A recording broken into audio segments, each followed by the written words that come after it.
tujuan yang tersembunyi. Boleh sama-sama katakan tujuan yang tersembunyi. 1, 2, 3. Ya Bapak Ibu, tujuan yang tersembunyi. Nah, semua kita mengerti kisah tentang Yusuf. Yusuf adalah seorang yang ketika dia berumur 17 tahun, dia diberikan mimpi oleh Tuhan. Dia melihat tentang rencana dan rancangan Tuhan dalam kehidupannya, bahwa dia nantinya akan berdiri menjadi raja-raja.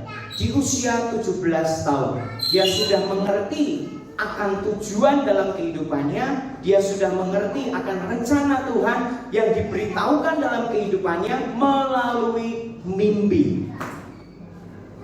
Tetapi ketika dia sudah tahu akan tujuannya melalui mimpi, perjalanan kehidupannya tidak seperti mimpi itu. Kita tahu ketika dia membicarakan mimpinya, tujuannya, panggilan Tuhan dalam hidupnya, saudara-saudaranya membenci dia. Bahkan bukan hanya dibenci, dia bahkan ingin dibunuh. Semuanya bersepakat, tapi singkat cerita tidak jadi dibunuh, dia dibuang ke sumur. Nah, antara mimpi dan dibuang di sumur itu berbeda sekali. Tidak sampai di situ, dia nggak hanya dibuang di sumur, dia diangkat dan dijual menjadi seorang budak. Nah, bagaimana mau jadi raja-raja, malah jadinya seorang budak. Bukan hanya sampai di dalam kehidupannya dia seperti itu. Waktu dia jadi budak, dia dibeli oleh Potifar, lalu dia menjadi pelayan di situ. Kehidupannya pun berjalan. Menjadi pelayan, dia berbuat baik, bekerja dengan begitu ajaib. Dan dia dipercaya menjadi kuasa atas rumah Potifar. Tanpa sepengetahuannya, gak ada yang diatur. Jadi semuanya diatur. Sudah diangkat tinggi nih sama Tuhan di dalam pekerjaannya. Tiba-tiba dia kena fitnah. Dia difitnah, dia melakukan perzinahan, pencobaan. Akhirnya dia masuk penjara. Setelah di dalam penjara, dia tetap bekerja dengan begitu baik sampai ketemu dengan juru minuman dan juru roti raja. Waktu mereka mau keluar, dia bilang gini, nanti kalau kamu keluar, ingat ya akan aku. Ingat nggak? Nggak ingat. Dilupakan. Aduh, kisah hidupnya begitu baik. Kalau dibikin cerita aja gitu, sinetron bisa berseri-seri. Tapi setelah itu Tuhan angkat pada waktunya. Setelah 13 tahun, mimpinya baru menjadi kenyataan. Jadi selama proses kehidupan 13 tahun itu, mimpinya baru menjadi kenyataan. Tujuan yang Tuhan tetapkan baru jadi dalam kehidupannya. Nah, seringkali kalau kita mau ngomong hidup dalam tujuan Tuhan, biasanya kadang nggak seperti yang kita harapkan.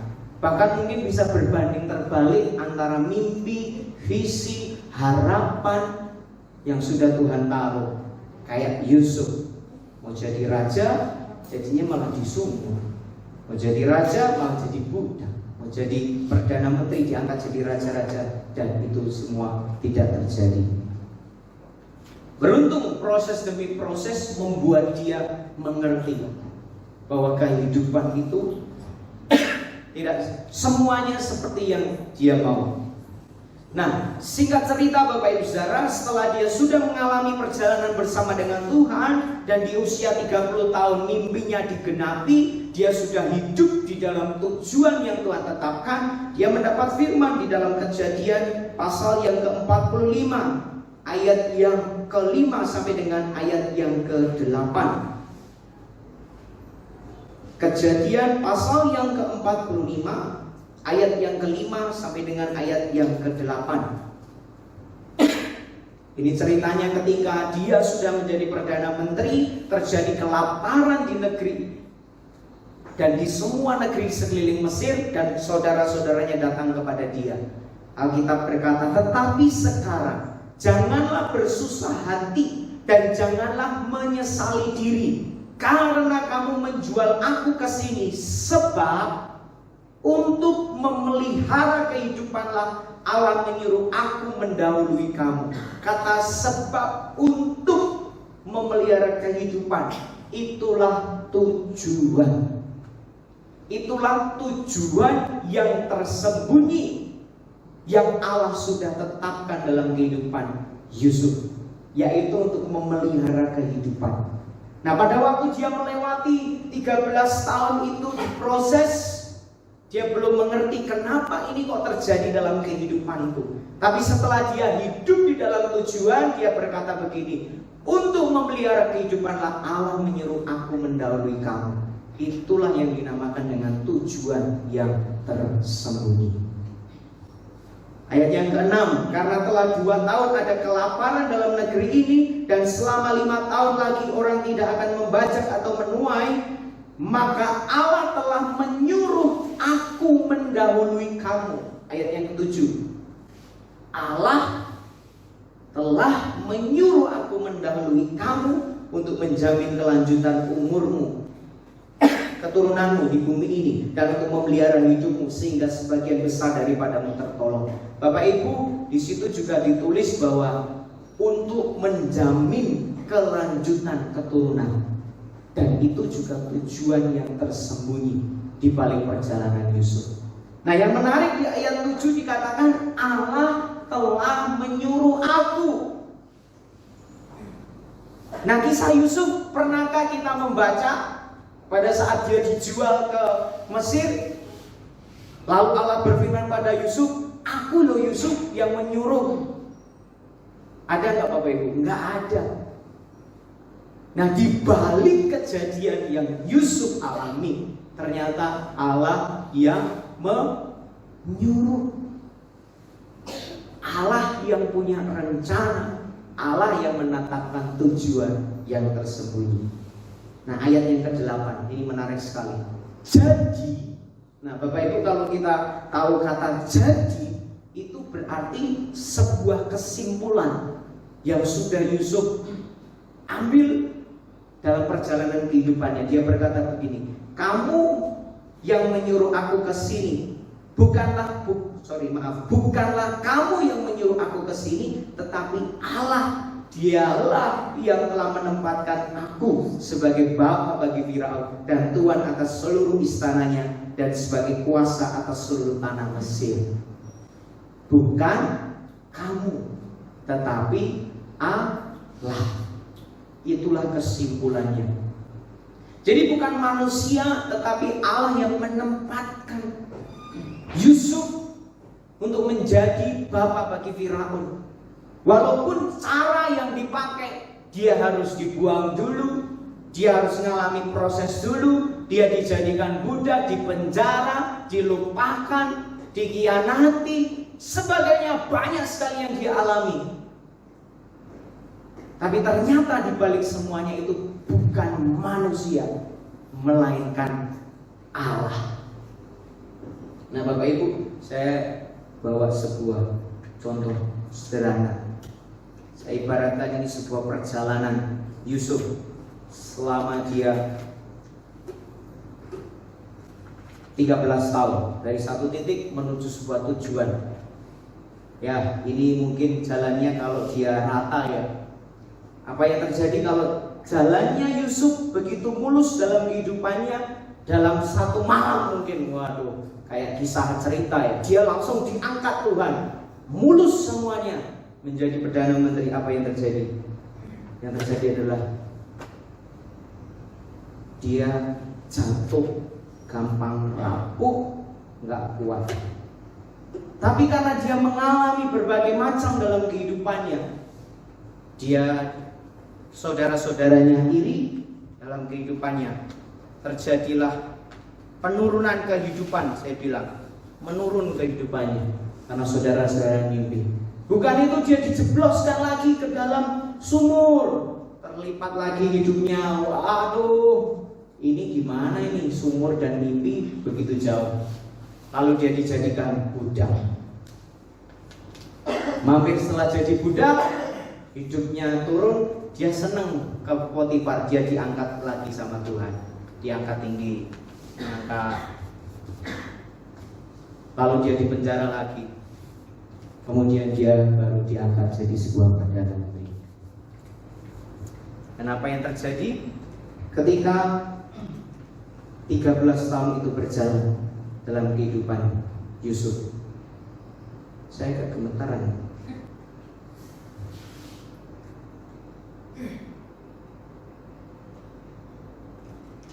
Mohon maaf Bapak Ibu, tunggu sebentar. Yang terjadi pokoknya harusnya nggak jatuh.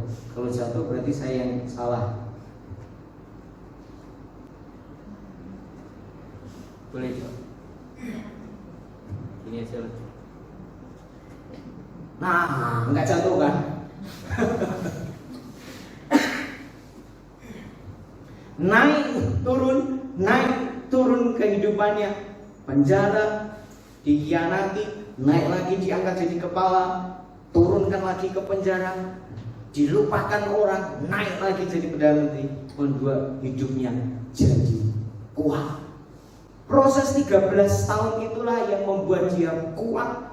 Dan saat dia diangkat Tuhan, hidup dalam tujuan, dia nggak mudah jatuh, rapuh, dan hancur. Seandainya bayangkan kalau saat itu dia diberi mimpi, lalu nggak usah terlalu lama lah, 1 tahun langsung diangkat, apa yang terjadi Bapak Ibu? Mungkin pengalamannya dia belum banyak, manajemennya dia belum bagus. Gimana mau ngatur 7 tahun kelimpahan kalau nggak punya manajemen yang baik? Bisa habis semua itu. Kelimpahan yang Tuhan beri seberapapun, kalau nggak bisa ngatur dengan baik, bisa habis. Uang seberapa banyak pun yang dititipkan, nggak punya kekuatan untuk mengelola, bisa habis. Yusuf itu jubahnya aja mahal, gaya hidupnya mungkin juga di tengah-tengah keluarganya kan dia bagus. Tapi proses itulah yang menjadikan dia lebih kuat, lebih siap, lebih mantap, dan siap untuk hidup dalam tujuan Tuhan. Amin. Coba katakan kanan kiri, Tuhan itu menyiapkan, Tuhan itu mempersiapkan, bukan untuk menghukum, bukan untuk menghancurkan, bukan untuk membuat kita, tapi menunggu kita siap. Kadang-kala kita berdoa, Tuhan kenapa? Kita kan biasanya nunggu ya, Tuhan kita doa, kita nunggu jawaban doa, kita nunggu janjinya digenapi, kita nunggu hasilnya kelihatan, kita nunggu semuanya. Tapi ternyata sekalian dibalik, Tuhan yang menunggu. Tuhan menunggu kita siap, Tuhan menunggu kita kuat, Tuhan menunggu kita dewasa secara karakter, Tuhan tunggu kita matang, supaya ketika Tuhan tempatkan di dalam hidup dan dalam tujuannya, nggak mudah jatuh, nggak rapuh, dan nggak hancur. Percaya Tuhan baik? Yang percaya Tuhan baik boleh lambaikan tangan. Itulah kebaikan Tuhan. Setelah dia mengalami itu, dia berkata di dalam Kejadian pasal yang ke-50 ayat yang ke-20. Ini ayat yang sering kali kita dengar. Memang kamu telah mereka-rekakan yang jahat terhadap aku, tetapi Allah telah mereka-rekakannya untuk kebaikan dengan maksud melakukan seperti yang terjadi sekarang ini, yakni memelihara hidup suatu bangsa yang besar. Kalau saya boleh ganti kata-kata dengan kata-kata saya khotbah kali ini, orang boleh mereka-rekakan yang jahat buat hidup kita, tetapi Allah punya tujuan yang tersembunyi di balik semua yang kita alami untuk mereka-rekakan menjadi kebaikan. Amin. Supaya tujuan Tuhan terjadi dalam kehidupan kita. Saudara-saudaranya mereka-rekakan, dijual lah, dibuang dan sebagainya, tapi Allah membalik semuanya karena dia punya tujuan memelihara hidup suatu bangsa yang besar. Apapun yang kita alami hari ini, mungkin orang boleh merekakan seperti apa, ngomong seperti apa dalam kehidupan kita, asal kita di dalam Tuhan, dalam rencana Tuhan, Tuhan bisa pakai semuanya untuk mereka-rekakan kebaikan. Amin. Nah, saya mau ajak lihat kisah di dalam Perjanjian Baru, di dalam Lukas pasal yang ke-7 ayat yang ke-29 sampai dengan ayat yang ke-30. Ini tentang Yohanes Pembaptis. Lukas 7 ayat 29. Seluruh orang banyak yang mendengar perkataannya termasuk para pemungut cukai, mengakui kebenaran Allah karena mereka telah memberi diri dibaptis oleh Yohanes. Ayat yang ke-30, tetapi orang-orang Farisi dan ahli-ahli Taurat menolak maksud Allah. Ayat yang ke-30 boleh ditampilkan, terhadap diri mereka karena mereka tidak mau dibaptis oleh Yohanes. Nah, semua orang bahkan pemungut cukai mengakui kebenaran, tapi orang Farisi dan ahli-ahli Taurat menolak maksud Allah. Saya bilang begini, menolak tujuan yang tersembunyi dari Allah terhadap diri mereka. Nah, pertanyaannya, apa yang mereka tolak? Yang mereka tolak adalah baptisan. Tapi sebetulnya bukan baptisan saja yang mereka tolak, tetapi maksud Allah dalam kehidupannya.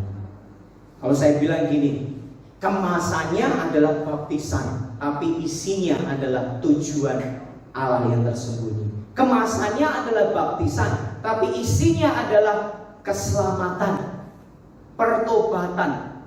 Nah, orang-orang Farisi dan ahli-ahli Taurat menolak baptisan, menolak bungkusnya, menolak semuanya. Tapi sebetulnya Alkitab berkata mereka menolak maksud Allah. Mereka menolak tujuan yang tersembunyi di balik baptisan itu. Nah, inilah yang harus kita perhatikan Bapak Ibu Saudara. Kenapa?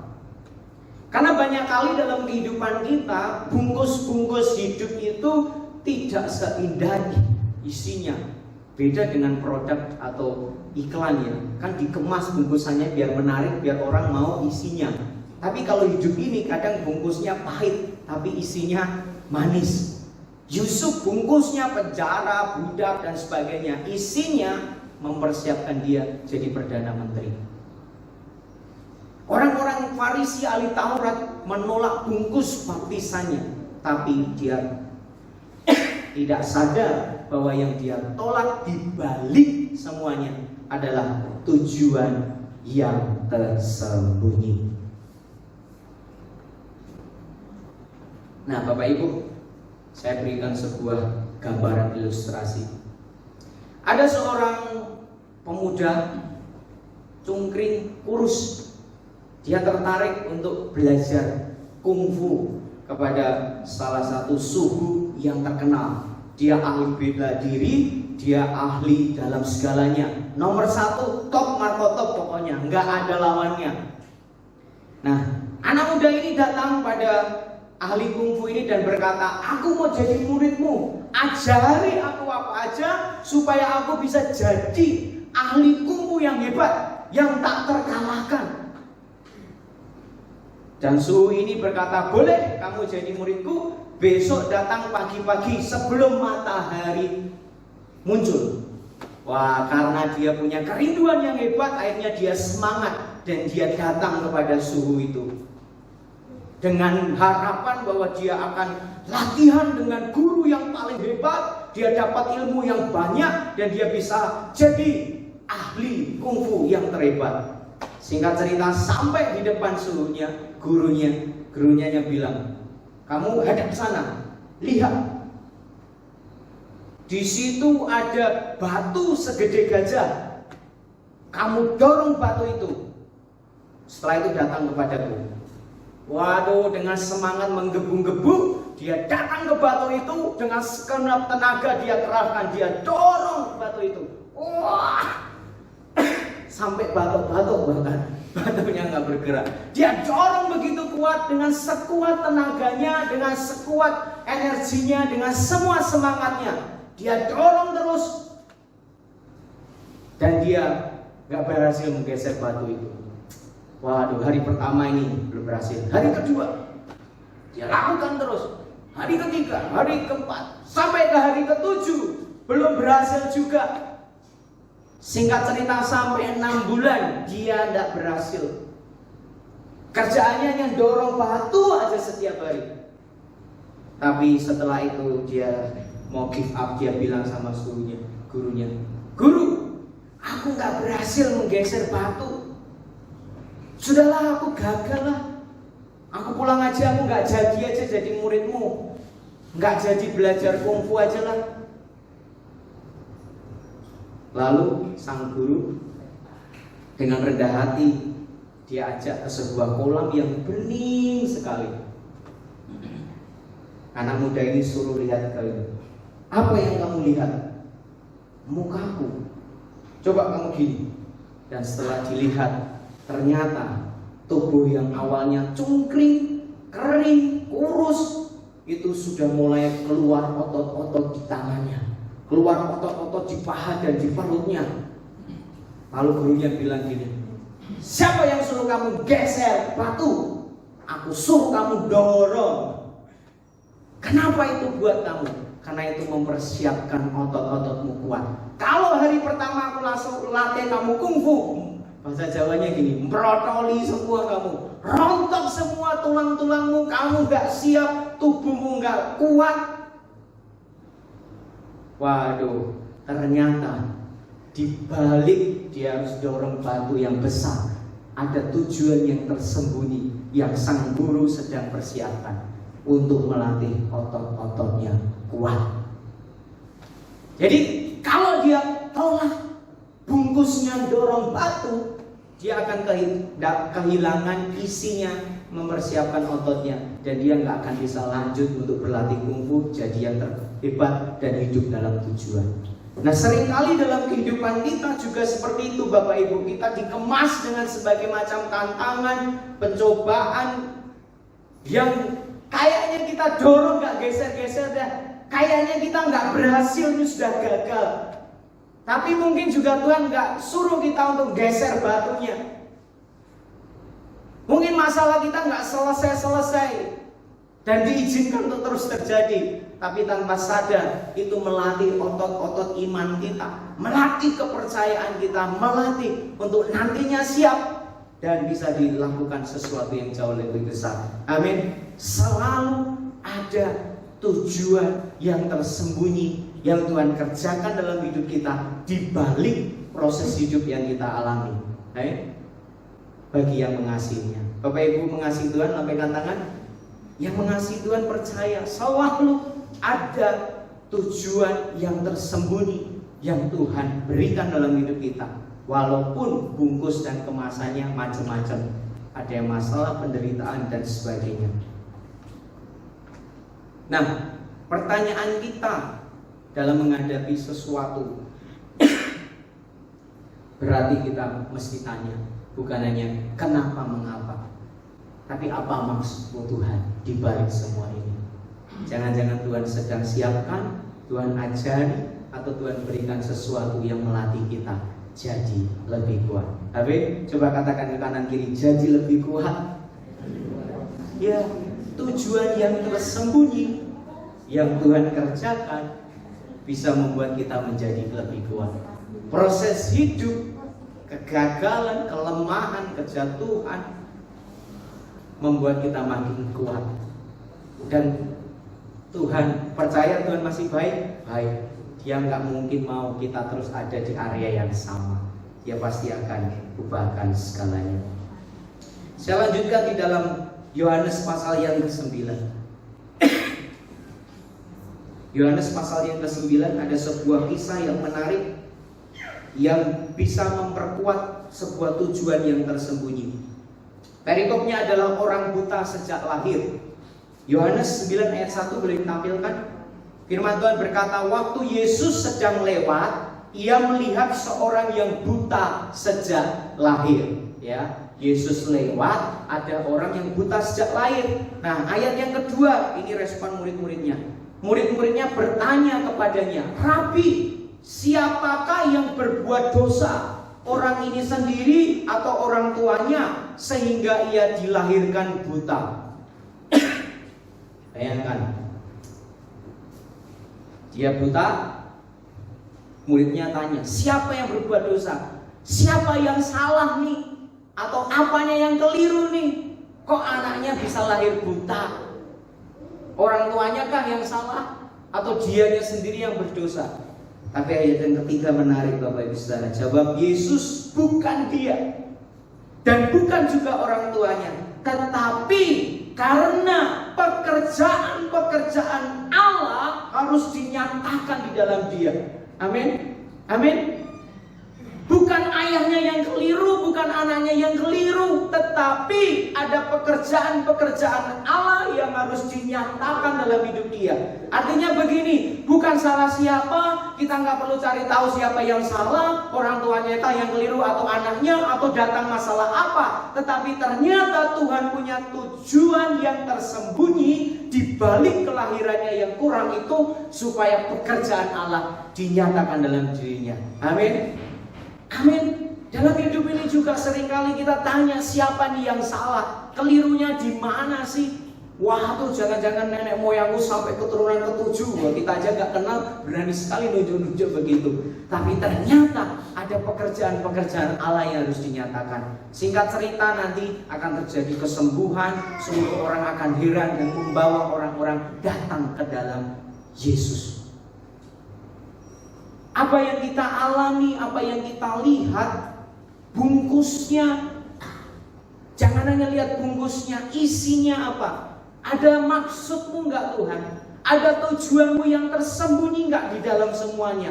Jangan aku seperti ahli Farisi atau orang Taurat orang Farisi dan ahli Taurat yang menolak maksudmu hanya gara-gara bungkusnya mereka enggak suka, yaitu baptisan. Kita juga nggak perlu cari tahu siapa yang salah nih, anak, siapa yang keliru nih, gimana kita memandang. Tapi ternyata pekerjaan-pekerjaan Allah harus dinyatakan. Amin. Boleh katakan kanan kiri, pekerjaan-pekerjaan Allah harus dinyatakan dalam hidupmu. Boleh? Ya, kanan kiri depan belakang, pekerjaan Allah harus dinyatakan dalam hidupmu. Jadi siapa yang salah? Kenapa pertanyaannya kita nggak balik? Bukan tanya siapa yang salah, siapa yang benar. Apa maksudmu Tuhan? Pekerjaan apa yang harus nyata dalam hidupku? Apa tujuanmu yang tersembunyi di balik semuanya ini? Kenapa kita lebih suka? Ya ini jujur gak jujur selalu bilang, ini kalau kejadian ini salahnya siapa ya? Ini kalau kejadian ini kenapa ya? Nurut. Karena banyak hal seringkali kita gak bisa pahami. Kalau Tuhan bukakan baru tahu, hanya ada pekerjaan Tuhan. Jadi Bapak Ibu, kita mulai dengan sebuah pertanyaan yang baru. Bukan kenapa aku mengalami ini, atau mengapa ini terjadi padaku, atau salah siapa. Tapi kita bertanya, apa maksudmu Tuhan di balik semua ini? Adakah rencanamu yang tersembunyi? Adakah tujuanmu yang tersembunyi? Adakah pekerjaanmu yang harus dinyatakan? Yes, kalau kita tahu begitu dan kita bisa berkata, terima kasih, Engkau baik. Sekalipun aku gak mengerti, ku tetap percaya, walau ku tak melihat jalan di depanku, tak pernah ku ragu. Ya, gimana kita bisa ngomong ku tetap percaya? Karena kita tahu di balik segala yang kita alami selalu ada tujuan tersembunyi. Amin. Dan Tuhan tidak pernah merancangkan kecelakaan, nggak pernah merancangkan yang jahat hari depanmu. Kalau Yusuf boleh mengalami sesuatu yang mungkin jahat, buang dan sebagainya, tapi ternyata di ujungnya kita bisa percaya. Waktu Yusuf ngalami dia nggak tahu, 13 tahun kemudian baru tahu. Waktu hari ini ngalami, mungkin Bapak Ibu Saudara nggak tahu kenapa ini terjadi dalam hidupku. 5-10 tahun ke depan kita baru bisa berkata, ini tujuan Tuhan yang tersembunyi buat hidupku. Ini persiapan yang Tuhan kerjakan untuk aku ada dalam tujuan hidup yang sesungguhnya. Karena tujuan Tuhan yang tersembunyi kadang-kala bukan seperti air mancur. Kalau air mancur kan enak, kita tinggal tadah lalu kita dapat, betul? Tapi kadang-kala juga itu seperti sumur yang dalam. Kita perlu punya timbang, kita perlu gali dulu, kita perlu timba dulu, baru kelihatan dan kita tahu.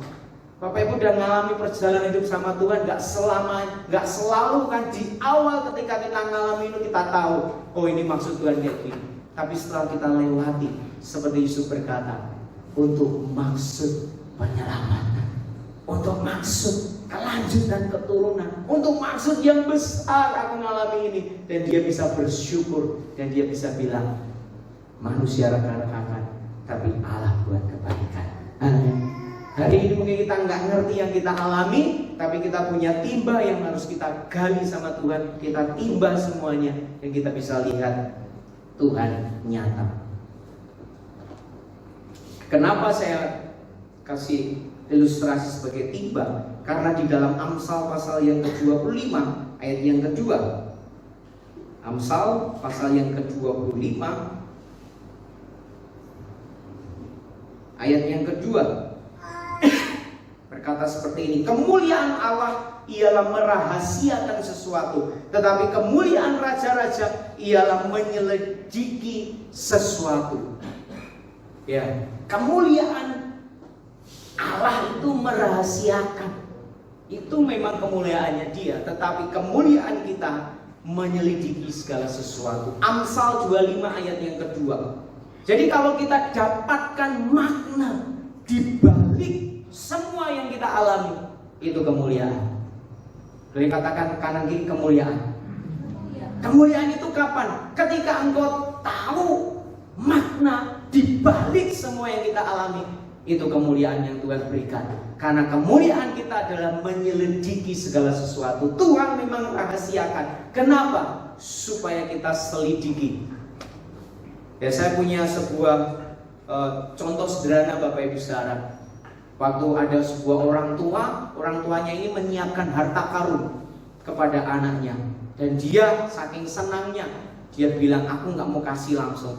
Sudah biasa ngasih, tapi dia kasih rambu-rambu supaya anaknya kejar sana kejar sini lihat peta. Dan ketika dia dapatkan itu, bahagianya melebihi ketika dia harus langsung terima. Karena Amsal juga berkata, sesuatu yang kita terima dengan gampang akan kita lupakan dan kita sia-siakan. Tapi sesuatu yang kita terima dengan susah, dengan berjuang, itu membuat kita ngerti nilai harga dan kita nggak memperlakukannya dengan sembarangan juga.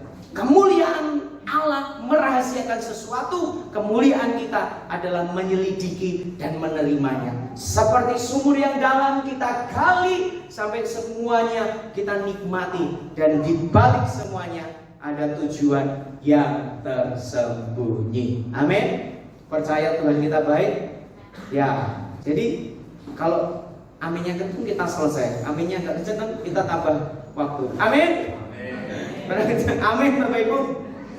Amin, aminnya kencang. Jadi saya minta teman-teman pemusik boleh maju ke depan. Kesimpulannya begini Bapak Ibu saudara, selalu ada tujuan yang tersembunyi di balik yang kita alami. Jangan cepat-cepat kita menolaknya. Kalau bungkusnya tidak enak, kalau bungkusnya tantangan, masalah, penderitaan dan apapun, tetapi ternyata isinya untuk membuat kita hebat. Tetap bersyukur, percaya Tuhan itu baik. Amin. Sama-sama kita katakan Tuhan Yesus baik. 1, 2, 3. God is good. All the time. All the time. God is good. Good, tetap percaya. Mari kita sama-sama bangkit berdiri.